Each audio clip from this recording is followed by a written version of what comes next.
So I'm headed out the driveway to go do farm chores this morning, and right beside the drive is the open air colony. You see the comb hanging there? Well, the bees are gone. They have absconded the comb. So I've even went over here, and I'll show you, and looked straight up underneath so you can kind of see in between all of the pieces of comb, and they're gone. There is nothing between those pieces of comb.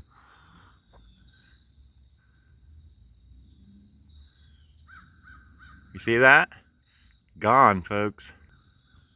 So what I've done since I've noticed this just a couple minutes ago is I've checked this colony that I baited for them. They're not there. There is a whole row of equipment there they could be in. I'll investigate that later. I gotta get up and do my cattle chores. But I thought it was interesting that they are gone. Wonder where they went.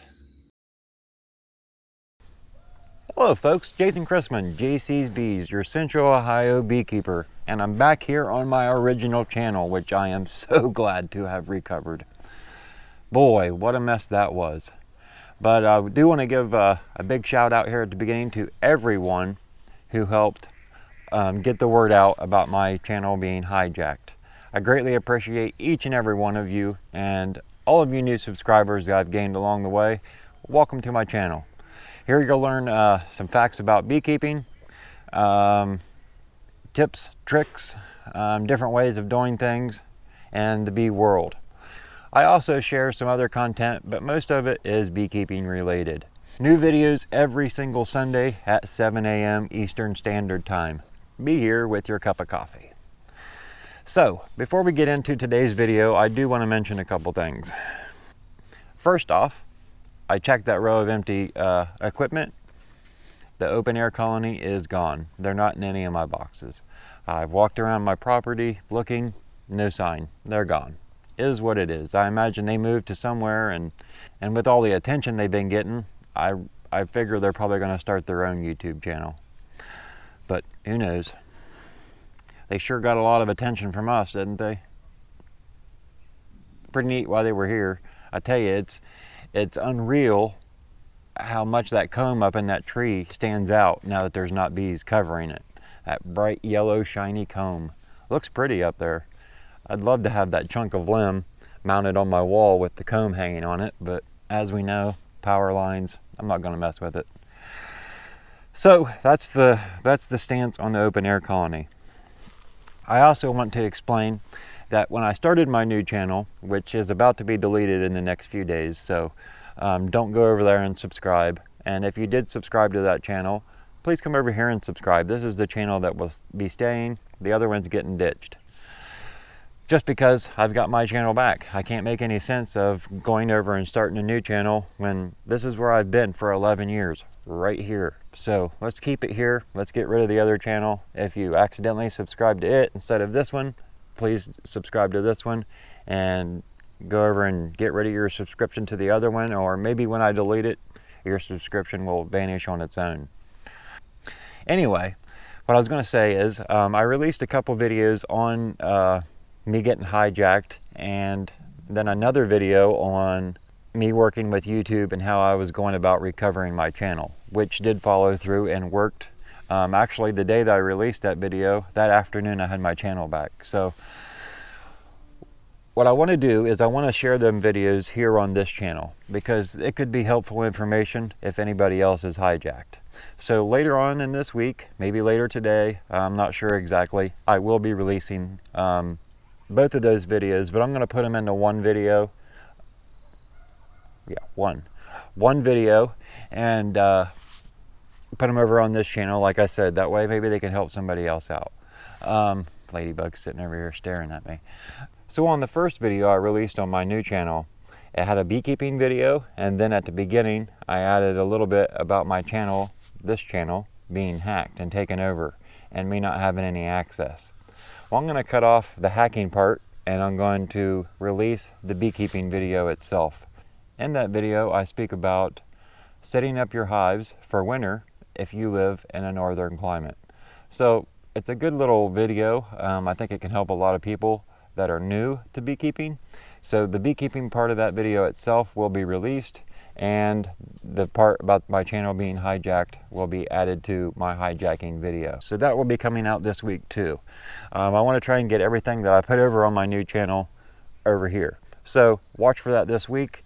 I know that goes against every Sunday, but it won't affect next Sunday. So when you see those videos popping out, don't think I'm ditching out on next Sunday, because that's not the case.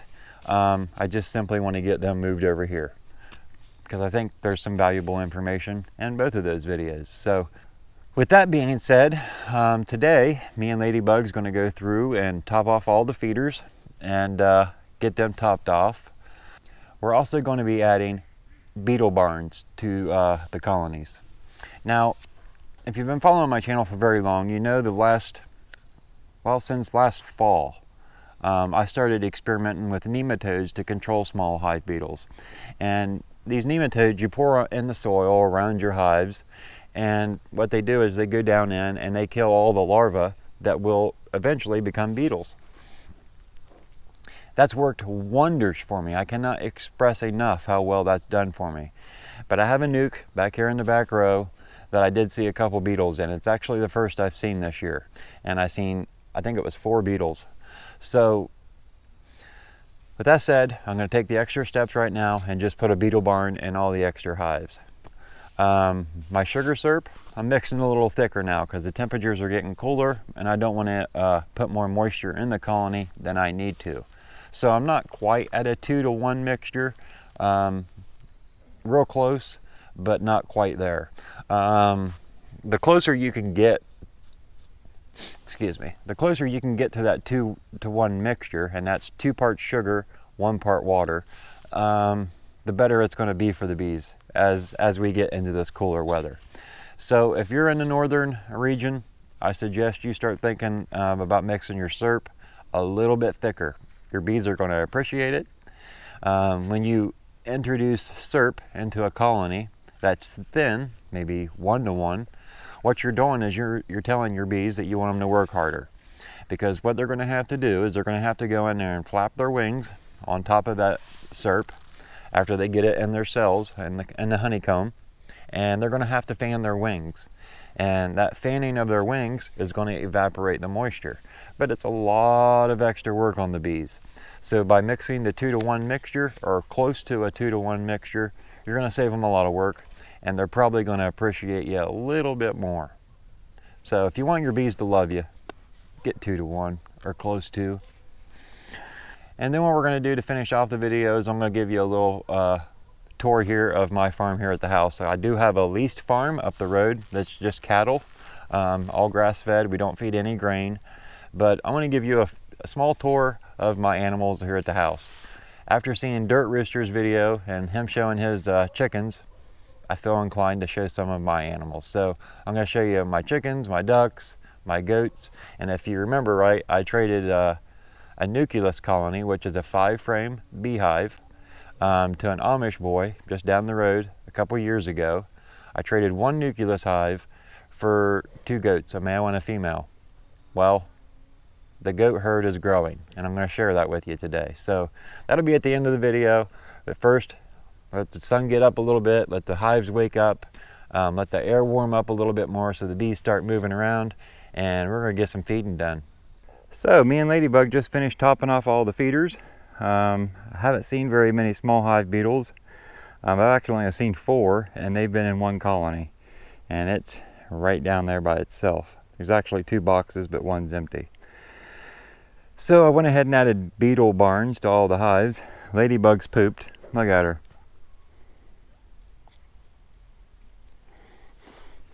And I'll show you real quick what Beetle Barns are, in case you're not aware. So this is a beetle barn when it's open. This is what it would look like when it's closed. You can see it's got 4 little openings. There's 1 on each side. And those openings actually fit a beetle. A bee can't get in there, but a beetle can. So you put some bait on the inside. And you can see my bait here in the center. And what you use is roach killer or roach bait. And I use this stuff here, Maggie's Farm Roach Killer. I believe it's pretty much an organic roach killer. It uses soil microbes as the active killer. So that's what I use. You can see, like I said, how much I put in there. And then I'll close these up, and I stuck one in each colony. And I stick them on top of the frames.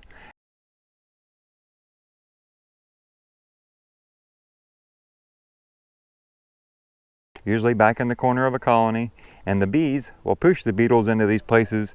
The beetles are looking for a place to hide from the bees, and that works very well. Take it into the sun so you can see this opening a little better here. There you go. And sometimes what will happen is the bees will propolize those holes off after beetles get in there.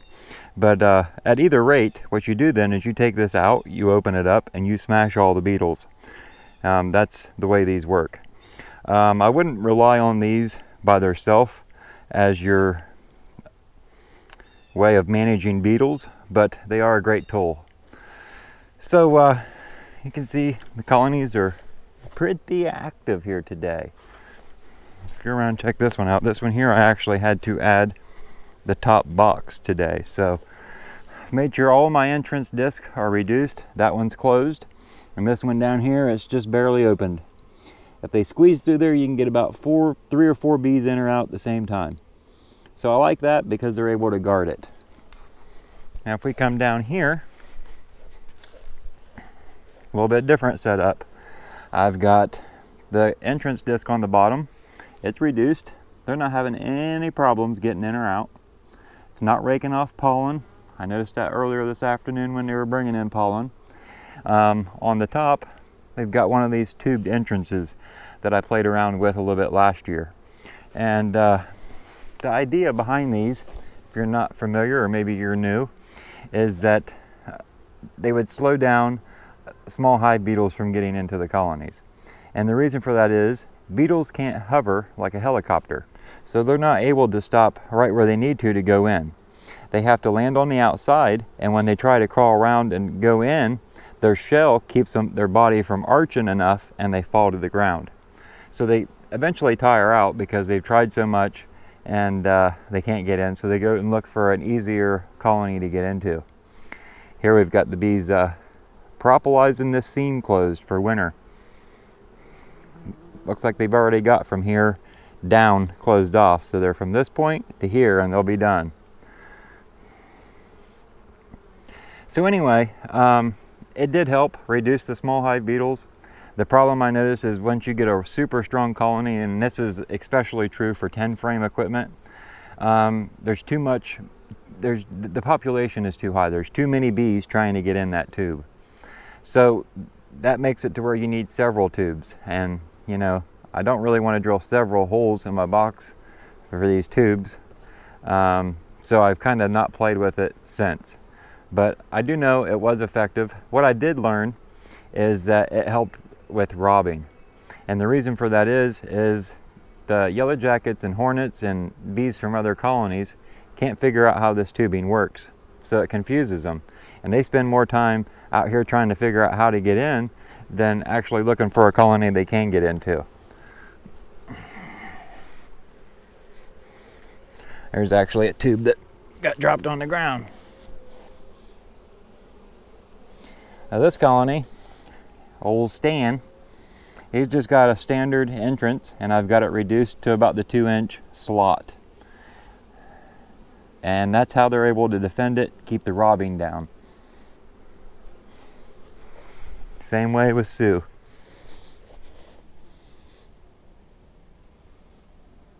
There's old Sue. Gotta get down here close. Looked all dark from a distance. So this is the one I was telling you that I noticed some beetles in. And it's the first time I've noticed any all season long. And their entrance is actually open a little further than I like, now that I look at it. And on this side, it's got the excluder open, so I need to turn that and adjust it. I'm not going to do it right this second. Now this colony here in the back row, they had just the hole where this bottom tube is. The tube wasn't in there. And after feeding them, I was like, you know, if I stick that tubing in there, that's going to help keep down the robbing. So I'm going to go ahead and throw it on in there, and eventually they'll figure out how to work it. Look, there's a hornet there. You see the big old guy right there? Right there he is. He doesn't know how to get in there. Look at him. He's trying to figure it out. There's so many honeybees there, he can't get in if he wanted.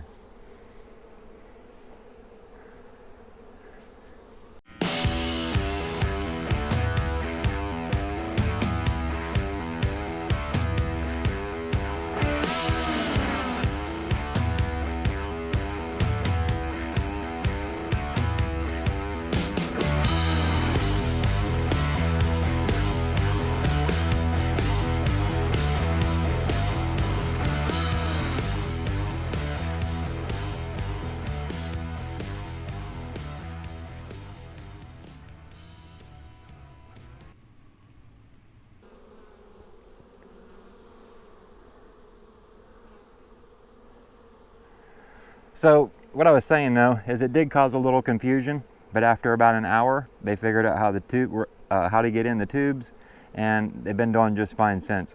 Earlier though, when I stuck the tube in, the whole face of this colony was covered with bees because they were confused. When they left, there was just a hole there. They come back, there's a piece of tubing in there. Boy, this guy is just relentless, this hornet. He ain't leaving. So they're figuring it out. Over here, we just reduced that one down. The tubing in the top, look, there's a hornet. He figured out how to get in there. He's not gonna like what he come right back out.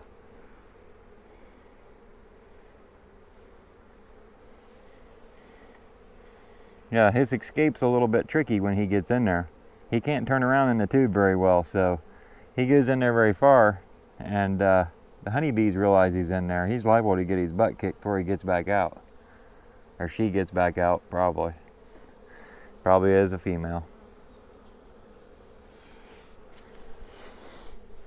But anyway, that's the tubed entrances and the beetle barn, folks. Ladybug, what are you doing? What are you doing, girl? You better be careful over here. Honey. It ain't just honeybees anymore. It's yellow jackets and hornets and everything trying to steal from our bees.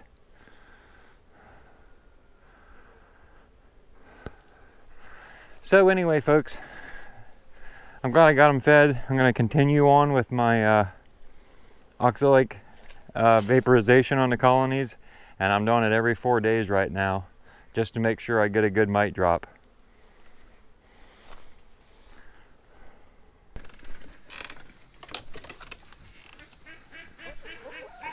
And here's my birds.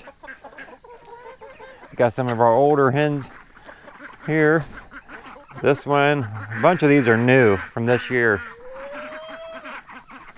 Got some duckies. Come on, kids, let's go eat. And some more duckies.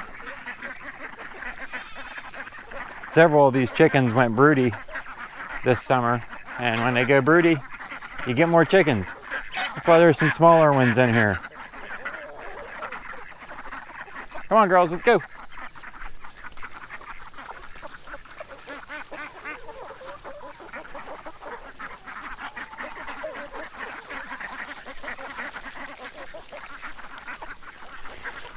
So this time of night, every evening, I have to come up and feed my goats. The chickens will eat the goats' feed, so I gotta throw them some food and go feed the goats. You gonna let me in here? Come on, let me in.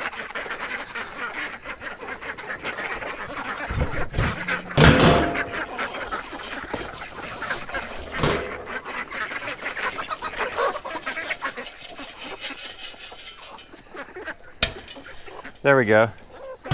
Hear how quiet they got?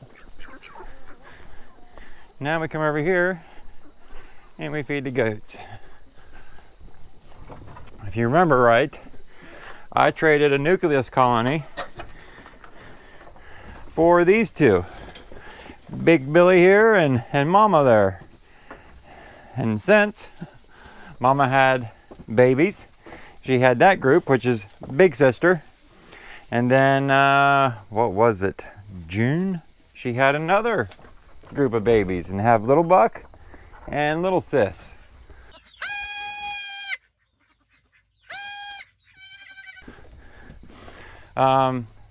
This one did have a brother, but he was getting to the age that he was going to breed Mama, so I had to get rid of him.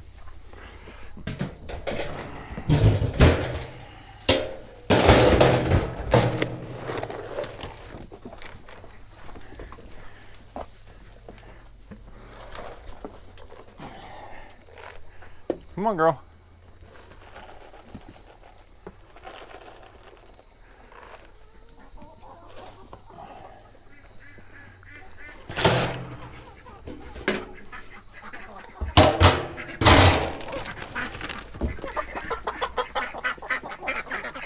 Chickens are done. Can you tell? Gotta be quick.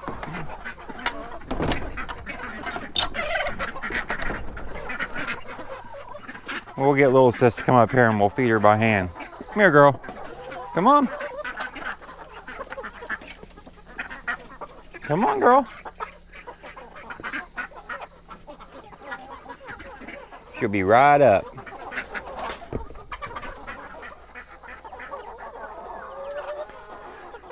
Trying to get her used to me so when she has babies, I won't have any problems. There you go, honey. Good girl. Then if we cut through here, let's see if we can do it without all the birds getting in.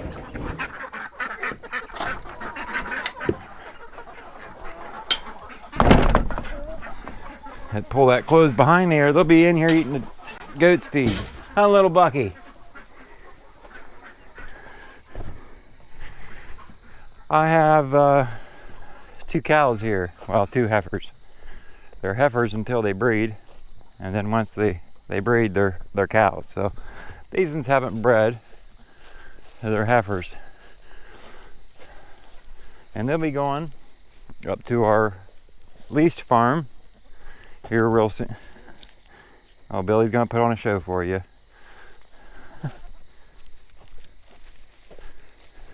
Come on, get out of my way, Billy. He's a ninja goat. He's a ninja goat, aren't you, Billy? He's a ninja goat. Push him back. Watch him, he's fierce. He's fierce, old boy. So this is Sassy. She's not really of the greatest genetics. She's very leggy.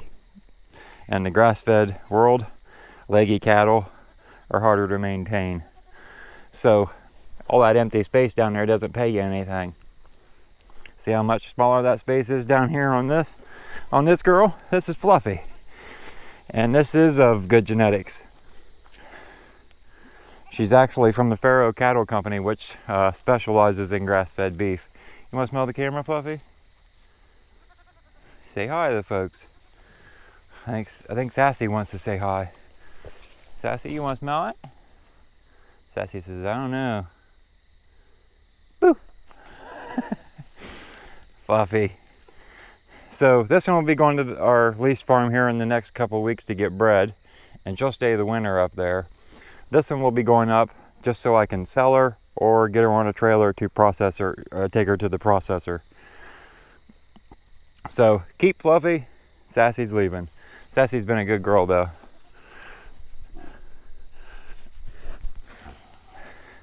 She takes Billy's crap. She's gotta be a good girl.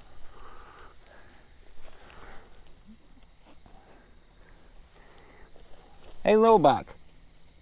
Where's Little Buck going? That little stud muffin. Look at him.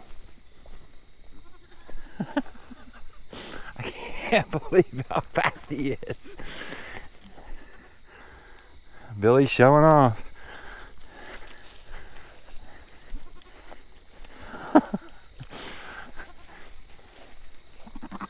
I put this in for a little playground for him. This did ramp up to there, but the cows got rubbing on the ramp and knocked it off, and I haven't put it back up yet.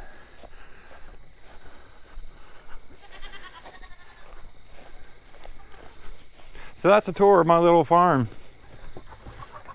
Now up at the lease farm, we've got 40 cows and we're getting real close to 40 calves now. So a little bit bigger operation up there, but I really enjoy it. If I didn't, I guess I wouldn't have all this here, huh? Now I got one more little cow, and she's right over here. Right here, my little cow. There's my little cow. There she is. This one's a little ladybug. Ladybug, did you go potty?